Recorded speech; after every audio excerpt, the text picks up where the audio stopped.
welcome to my channel, and here we'll cover all the medicines of Materia Medica. Okay, so this is our first medicine और यहाँ पे ना मैं बहुत ही short form में medicine को बताऊँगी, लाइक जो तुम्हारी वाइवा के लिए बहुत ही यूज़फुल रहेगी, बिकॉज तुम ना पूरी बुकिश लैंग्वेज मेमोराइज नहीं कर सकते। और आई हैव एक्सपीरियंस दिस, बहुत ही हमें ना चीज़ें बहुत सिंपल फॉर्म में चाहिए होती हैं, हमें ज़्यादा कॉम्प्लिकेटेड चीज़ें पसंद नहीं होती हैं मेमोराइज करने के लिए, और जितना सिंपल होता है ना उतना ज़्यादा अच्छा होता है। तो I have tried my best to make it very simple, और बहुत ज़्यादा मतलब मैंने अपनी लैंग्वेज में लिखने की कोशिश करी है। तो I hope that you like it. So let's start with the video. So this is our first medicine, aloe socotrina, common name socotrine aloes, family liliaceae. Okay, तो एक्चुअली ये एलोवेरा से बनती है, ठीक है। तो पहले आता है इसका कॉन्स्टिट्यूशन में ये ना स्पेशली सूटेड होती है लेज़ी, इंडोलेंट, फियरी पर्सन्स के लिए, जो मेंटल या फिज़िकल काम करना बिल्कुल भी पसंद नहीं करते हैं, है ना। तो स्पेशली ये जो मतलब कीवर्ड है ना, इन्हें तुम्हें अच्छे से पता होना चाहिए। तो दूसरा है कि इनकी मीनिंग्स, इंडोलेंट, फियरी, इसका मीनिंग क्या होता है? इंडोलेंट का मतलब होता है कि ऐसा पर्सन जिसे कुछ काम करने का मन नहीं करता है, लाइक ऑलवेज ऐसा पड़ा रहेगा, लाइक उसको कोई काम करने का मन नहीं करेगा कभी भी, ना फिज़िकली मेंटली कुछ उसको अपने आप को पुश करने का मन नहीं करेगा। और वियरी मतलब होता है extremely tired person, like always थका थका रहेगा, ठीक है। और ये सूटेड होती है ओल्ड पीपल्स के लिए, स्पेशली उसमें भी ओल्ड वुमेन, जो कि जिनका नेचर होता है ना रिलैक्स फ्लेगमेटिक टाइप। तो फ्लेगमेटिक मतलब क्या होता है यहाँ पे? फ्लेगमेटिक का मतलब होता है कि बहुत ही ऐसा इंसान जो जैसे किसी चीज़ से कोई फ़र्क ही नहीं पड़ रहा है, लाइक उसके आसपास क्या हो रहा है, ना उसे किसी खुशी से फ़र्क पड़ रहा है, ना उसे कुछ हो रहा है तो उसको कुछ अफेक्ट कर रही हैं चीज़ें, कुछ नहीं, लाइक बहुत ही काम रिलैक्स पर्सन, जैसे किसी चीज़ से कोई मतलब नहीं है वैसे, ठीक है। फिर आता है इसके मेंटल जनरल्स, ठीक है। मेंटल जनरल्स में आता है कि इसका जो पेशेंट होता है ना, वो हमेशा एंग्री रहेगा, डिससेटिस्फाइड रहेगा। अगर वो कुछ भी कहेगा ना तो वो अपनी कंप्लेन से, अपनी सेइंग से हमेशा डिससेटिस्फाइड रहेगा, स्पेशली जब वो कॉन्स्टिपेटेड रहेगा ना, तब और ज़्यादा चिड़चिड़ा हो जाएगा, है ना। तो ये सारे सिम्टम्स उसके आते हैं मेंटल में। और फिर आता है उसके फिज़िकल जनरल्स में जो होता है ना, ये होती हैं डिसीज़ेज़ होती हैं म्यूकस मेम्ब्रेन से रिलेटेड, ठीक है। इसमें फॉर्मेशन ऑफ म्यूकस हो जाता है, लाइक जेली लाइक लम्स के फॉर्म में, तो फ्रॉम थ्रोट और रेक्टम, ठीक है। और क्या होता है, पेशेंट्स को एक्सट्रीम प्रोस्ट्रेशन विद पर्स्पिरेशन होता है। मैंने इसकी मीनिंग्स साथ में लिखी हैं ताकि तुम्हें मीनिंग्स पता हो। पता है, अगर मीनिंग्स पता होती है ना तो, और अगर मान लो टीचर ने पूछ लिया तो बहुत ही अच्छा इंप्रेशन पड़ता है, that you have read this very deeply, that you know the meaning of everything, so it has good impression on teachers. तो फिर बेटर होता है कि मीनिंग्स पता होना तो बहुत अच्छा रहता है। दूसरा आता है यहाँ पे इसके हेड सिम्टम्स।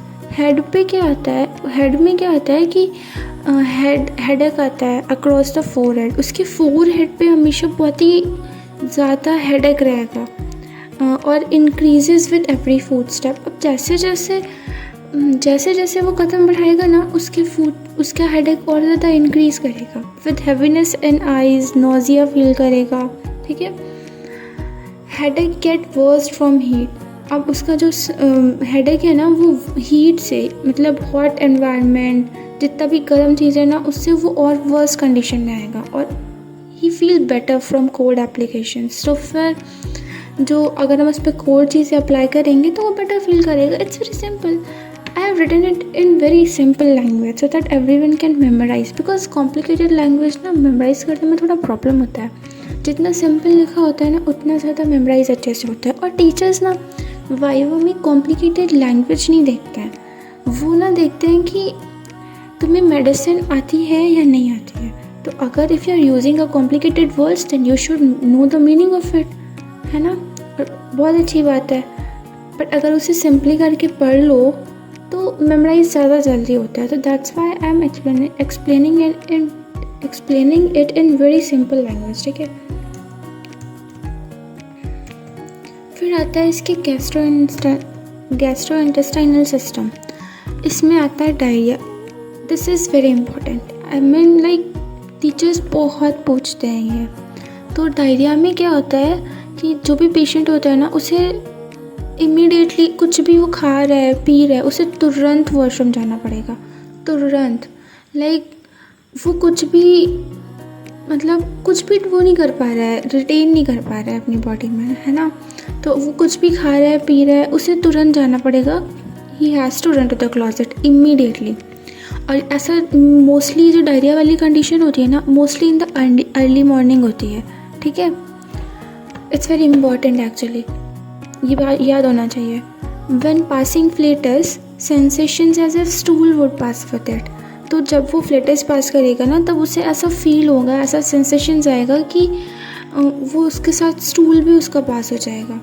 और फ्लेटस जो होता है वो ऑफेंसिव होता है, बर्निंग होता है। Much flatus with small stool burning and anus after passing flatus, okay. तो पहले तो ऑफेंसिव होता है, बर्निंग होता है। I hope that this is very simple language and you are getting it, okay. Stool जो होता है वो इनवॉलेंट्री होता है विद म्यूकस लम्स होता है, ठीक है। Involuntary mucus lumps, okay. Before passing stool rumbling, violent urging, heaviness in rectum. तो फिर जो अब यहाँ पे रम्बलिंग का मतलब क्या है? रम्बलिंग का मतलब होता है कि साउंड हमारे पेट में ना, मतलब बिफोर पासिंग स्टूल उसके पेट में साउंड्स आएंगे वैसे वाला। फिर वॉयलेंट अर्जिंग, लाइक बहुत ही ज़्यादा उसको अर्ज आएगी कि उसे वॉशरूम जाना है ना, उसके रेक्टम में हैवीनेस होएगी। After passing stool faintness, weakness, sweating, है ना। तो फेंट हो जाएगा, लाइक बहुत ज़्यादा वीक हो जाएगा, स्वेटिंग होएगी बहुत ज़्यादा। हेमोराइड्स ब्लू होते हैं, बंच ऑफ ग्रेप्स की तरह दिखता है। और इंटेंस इचिंग और बर्निंग होती है उसके एनस में। और कोल्ड एप्लीकेशन से बेटर फील करते हैं by cold water, okay. So I hope that this is simply you are getting it. Skin itching appears each year as winter approaches. तो फिर जैसे जैसे विंटर्स आती है ना, हर साल उसकी स्किन में इचिंग स्टार्ट हो जाती है, ठीक है। और उसके बाद आता है modalities. Again this is very important, modalities पता होनी चाहिए। अब मोडालिटीज़ में ना आती हैं दो चीज़ें, जैसे एग्रावेशन और एमेलियोरेशन। जो एग्रावेशन होता है ना, उसमें होता है एग्रावेशन का मतलब होता है ना कि कोई भी डिसीज़ है तो वो और ज़्यादा वर्स किस कंडीशन में हो रही है, कब कैसे वो वर्स हो जा रही है, ठीक है। और जो एमेलियोरेशन होता है ना, उसमें होता है कि उसमें बेटर कैसे हो रहा है, लाइक पर्सन बेटर कैसे फील कर रहा है, वो एमेलियोरेशन में आता है, ठीक है। डिसीज़ को वो बेटर कैसे, लाइक थोड़ा राहत लगे ना, वैसे कैसे हो रहा है, वो किससे हो रहा है। तो early morning, sedentary lifestyle, hot and dry weather, after eating and drinking, इन सब टाइम पे इस सारी चीज़ों से एग्रावेशन हो रहा है, यानी डिसीज़ और ज़्यादा, लाइक उसको और ज़्यादा प्रॉब्लम होएगी, डिसीज़ और वर्स होएगी। और बेटर कैसे होएगी? Cold water, cold weather, passing flatus और स्टूल, इन सारी चीज़ों से डिसीज़ में उसको थोड़ा राहत मिलेगी इन सिंपल लैंग्वेज, ओके। तो ये इतना ही है इसमें। अब आता है रिलेशन। अब रिलेशन का मतलब क्या होता है? रिलेशन का मतलब होता है कि इस मेडिसिन की तरह और कोई मेडिसिन है, कौन सी है वो, ठीक है। तो वो है नक्स वोमिका, ठीक है। It's very simple. अब इससे ज़्यादा इसमें कुछ है नहीं। And thank you for watching and I hope that you are getting it and I hope that you like